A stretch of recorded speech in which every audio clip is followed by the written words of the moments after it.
बिस्मिल्लाहिर्रहमानिर्रहीम। अस्सलाम वालेकुम dear students, I am Kaleem Khan नए लेक्चर के साथ। हमारी इस टर्म के जितने भी लेक्चर्स हैं 4-5 लेक्चर हमने राउंड 4 तक हमने इसको रिवाइज़ करना है। आज इस पहले लेक्चर के अंदर हम चैप्टर 1 को रिवाइज़ करने वाले हैं और इस चैप्टर 1 में एक्सरसाइज 1.1 क्वेश्चन नंबर 3 को डिस्कस करते हैं। इस क्वेश्चन में उसने कहा है कि find the value of a b c d. इस इक्वेशन, इस सिस्टम के अंदर, इस इक्वालिटी ऑफ मैट्रिक्स के अंदर वैल्यू फाइंड करनी है हमने ए बी सी डी की वैल्यू। अब यहाँ पर देखें, आप भी ज़रा गौर से देखें, इसमें दो मैट्रिक्स दिए गए हैं, एक मैट्रिक्स ये है, दूसरा मैट्रिक्स ये है।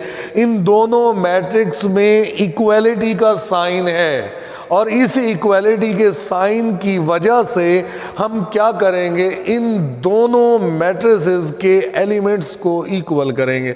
आपको पता है कि एक मैट्रिक्स के अंदर दूसरे दो मैट्रिसेस कब इक्वल होते हैं, जब पहले मैट्रिक्स का पहला एलिमेंट दूसरे मैट्रिक्स के पहले एलिमेंट के इक्वल हो।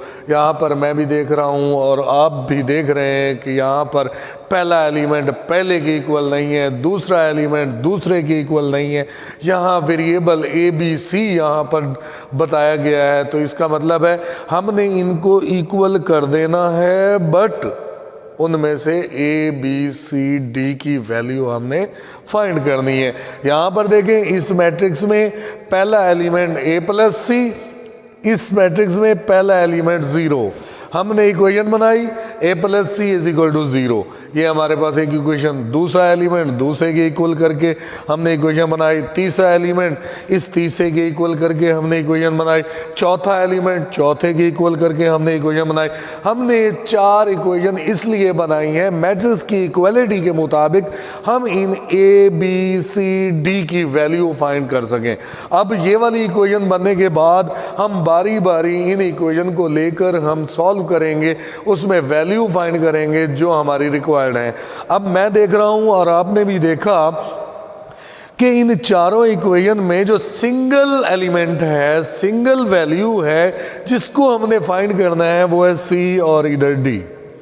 इस इक्वेशन में सी है, इस इक्वेशन में डी है, इनमें डबल डबल है, ए और सी है, ए और बी है। तो इसलिए हम सिंगल वाले पहले लेकर हम सिंगल पहले किसी ना किसी वैल्यू को निकालें, फिर उसके बाद पुटिंग करेंगे। तो यहाँ पर मैंने इक्वेशन 3 को लिया और 3 इक्वेशन लेने के बाद हमने सी की वैल्यू निकाली, यानी कि सी माइनस 1 इज इक्वल टू 3 और सी की वैल्यू माइनस का 1 इस साइड पे आया तो प्लस का हो गया और सी की वैल्यू 4 आ गई। इसी तरह हमारे पास सी की वैल्यू आ गई, हम दूसरी इक्वेशन ये वाली 4th इक्वेशन को लेकर हम डी की वैल्यू निकालेंगे, जैसे कि हमने सी की वैल्यू निकाली। और आप यहाँ पर देखें, मैंने लिखा फ्रॉम इक्वेशन 4, इस इक्वेशन के अंदर हम डी की वैल्यू निकालेंगे। डी की वेरिएबल जो है ना वो सारे एक साइड पे कर लें, बाकी जो कांस्टेंट टर्म्स हैं वो दूसरी साइड पे करने से हम जो है ना डी की वैल्यू तक पहुँच गए और डी की वैल्यू हमारे पास क्या आई, 3 आई। इसी तरह सी और डी की वैल्यू हमने निकाल ली। अब बात करते हैं हम इन इक्वेशन में कि ए की वैल्यू कैसे निकलेगी। अगर ए की वैल्यू पहले निकलेगी तो तब हम बी की वैल्यू निकाल पाएंगे, वरना नहीं। इसका मतलब है हम सी की वैल्यू जो हमने इस 3rd इक्वेशन से निकाली थी वो हम 1 इक्वेशन में पुट करके ए की वैल्यू निकालेंगे। हम यहाँ पर लिखेंगे put C is equal to 4 in equation 1। इस इक्वेशन 1 में पुट कर देंगे A plus C is equal to 0, A is equal to 4, A plus 4 is equal to 0। A की वैल्यू हमारे पास माइनस का 4 आया और माइनस का 4 आने के बाद हमने ये वैल्यू उठा के फिर हमने पुट करनी है किसमें, ये दूसरी इक्वेशन में। दूसरी इक्वेशन में पुट करने के बाद हम यहाँ पर बी की वैल्यू तक पहुँच गए। बी की वैल्यू हमारे पास क्या आई, -3/2, यानी कि हमारे क्वेश्चन के मुताबिक ए बी सी डी हमने चारों की वैल्यू हमने फाइंड कर ली है। अब आते हैं हम नए क्वेश्चन की तरफ और बाकी एक्सरसाइज 1.2, 1.2, 3, 4 और इसी तरह ये सिमिलर एडिशन और सब्ट्रैक्शन के ही इक्वेशंस सवालात हैं। तो हम different type of the matrix यानी कि डिटर्मिनेंट और सिंगुलर मैट्रिक्स और इसी तरह की टाइप्स की तरफ आते हैं। तो मैंने यहाँ पर एक्सरसाइज एक्सरसाइज 1.5 का ये क्वेश्चन चूज किया है आपके लिए। वो 4th पार्ट है क्वेश्चन 2 का, और उसने ये पूछा है कि ये मैट्रिक्स जो डी दिया गया है ये सिंगुलर है या नॉन सिंगुलर है। सिंगुलर और नॉन सिंगुलर मालूम करते वक्त आप क्या करते हैं, सबसे पहले फर्स्टली वो find the determinant of the matrix. हम सबसे पहले मैट्रिक्स का डिटर्मिनेंट फाइंड करते हैं, और मैट्रिक्स का डिटर्मिनेंट फाइंड करने के लिए आपको ये तरीका, ये लाहे अमल अख्तियार करना होगा कि यहाँ पर 2 मॉडुलो साइन लगाएं, ब्रैकेट को ख़त्म कर दें। अगर आपने ब्रैकेट ख़त्म करके ये मॉड के साइन ना लगाए आपके 2 नंबर ज़ाय हो जाएंगे। इसलिए सबसे पहले आपको ये मॉड के साइन लगाने होंगे ब्रैकेट ख़त्म करके। जब ये लगा लेंगे फिर आप क्या करेंगे, डायगोनल एंट्रीज़ को पहले मल्टीप्लाई करेंगे। ये वाली नंबर्स हम पहले मल्टीप्लाई करेंगे 5 मल्टीप्लाइड बाय 4, और डिटर्मिनेंट फाइंड करते वक्त हमारे पास यहाँ पर फार्मूले का एक माइनस होता है, और बाकी इन नॉन डायगोनल को मल्टीप्लाई करें, दरमियान में माइनस आ गया, माइनस माइनस प्लस 20, और 5 4 20, 20 माइनस 20 कितना आया, 0। अगर किसी मैट्रिक्स का डिटर्मिनेंट 0 आता है तो वो सिंगुलर मैट्रिक्स होता है। अगर नॉन ज़ीरो आता है, नॉन ज़ीरो का मतलब होता है कोई नंबर आए, चाहे वो पॉजिटिव हो चाहे वो नेगेटिव नंबर हो, इसका मतलब है वो नॉन ज़ीरो आ गया, ज़ीरो ना हुआ, माइनस में आया या प्लस में आया, तो वो हमारे पास नॉन सिंगुलर मैट्रिक्स होता है। तो इसी तरह यहाँ पर 0 आ गया तो ये हमारे पास डी क्या है, सिंगुलर मैट्रिक्स है। इसी तरह हम आते हैं 1.6 एक्सरसाइज की तरफ। 1.6 एक्सरसाइज में क्वेश्चन नंबर 1 में बताया गया है कि इन इक्वेशन को सॉल्व करें बाय मैट्रिक्स इन्वर्जन मेथड या क्रैमर रूल। अच्छा, मैं इनमें से एक चूज करता हूं, वो क्या, मैट्रिक्स इन्वर्जन मेथड को चूज करता हूं, और सवाल मेरे पास सामने आ गया। मैं इसको क्रैमर मेथड से अभी नहीं कर रहा, मैं इसे मैट्रिक्स इन्वर्जन मेथड से करने की कोशिश करता हूं। हमने क्या किया, इस पेयर ऑफ इक्वेशंस को हमने मैट्रिक्स फॉर्म में लिखा। और मैट्रिक्स फॉर्म क्या होती है, ये जो कोफिशिएंट्स हैं एक्स और वाई के, ये हमारा एक मैट्रिक्स बनता है। और इसी तरह वेरिएबल का एक मैट्रिक्स होता है एक्स और वाई, और फिर यहाँ पर कांस्टेंट नंबर जो इक्वलिटी के पार लिखे हुए हैं, दूसरी तरफ लिखे हुए हैं, उन एलिमेंट्स का जो मैट्रिक्स होता है उसके हम स्पेशल नाम रखते हैं। इस कोफिशिएंट वाले का नाम रखा ए, मैं इसे लेट करूँगा और आप भी इसे लेट कीजिएगा, लेट ए, इसका नाम रखा, इसका नाम एक्स रखा, इसका नाम बी रखा। ये इक्वलिटी वैसे की वैसी, एक्स मैंने वैसे रहने दिया, इधर x मैंने वैसे रहने दिया, a को हम इस साइड पे लाए तो a इनवर्स हो गया, और b हमारे पास ये इक्वेशन आ गई, इसे हम इक्वेशन 1 का नाम दे रहे हैं।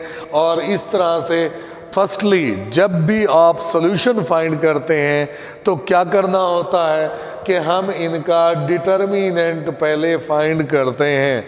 अगर डिटर्मिनेंट नॉन सिंगुलर आएगा, यानी कि वो मैट्रिक्स नॉन सिंगुलर होगा, coefficient of the equation of the matrix अगर वो नॉन सिंगुलर है तो फिर तो हम आगे उसे सॉल्व कर पाएंगे। अगर वो सिंगुलर निकलता है तो इसका मतलब है इन इक्वेशन का सॉल्यूशन सेट पॉसिबल नहीं है। तो यहाँ पर डिटर्मिनेंट के लिए मैंने मॉड लगाए, और मॉड के लिए आप पहले डायगोनल एलिमेंट फिर नॉन डायगोनल एलिमेंट मल्टीप्लाई किया तो ये बाय चांस 0 निकल आया। इसका मतलब है कि ये एक सिंगुलर मैट्रिक्स है, और जब सिंगुलर मैट्रिक्स आ जाता है इनके कोफिशिएंट्स का तो इसका मतलब है कि वो इन इक्वेशन का सॉल्यूशन जो है वो नहीं होता। तो ये तो बात इस सवाल में ख़त्म हो गई। लेकिन जो इसके साथ रिलेटिव क्वेश्चन है, जो रिलेटेड क्वेश्चन है, उनमें तो सिंगुलर नहीं आता। फिर आप क्या करेंगे, डिटर्मिनेंट निकालने के बाद इस इक्वेशन को लिखेंगे और फिर ए इनवर्स निकालेंगे, मल्टीप्लिकेटिव इनवर्स, और उसे बी से मल्टीप्लाई करके आप एक्स की वैल्यू यानी एक्स और वाई जो आपको रिक्वायर्ड थे उनकी वैल्यू निकालेंगे, तो वो हमारा क्या होगा, सॉल्यूशन सेट होगा। प्रीवियस लेक्चर्स में भी आपने पढ़ा, और आपको जो है ना वो क्लास के अंदर भी आपको बड़ी अच्छी तरह डिटेल के साथ समझाया हुआ है, तो आप मज़ीद इसकी प्रैक्टिस करेंगे तो इंशाअल्लाह आपको समझ आएगी। ये आज हम थोड़ा सा रिवीजन लेक्चर्स में आपको थोड़ी थोड़ी चीज़ें जो है ना रिवाइज़ कराने की कोशिश कर रहे हैं, ताकि आप जो है ना इससे टच भी रहें और मज़ीद प्रैक्टिस भी कर लें।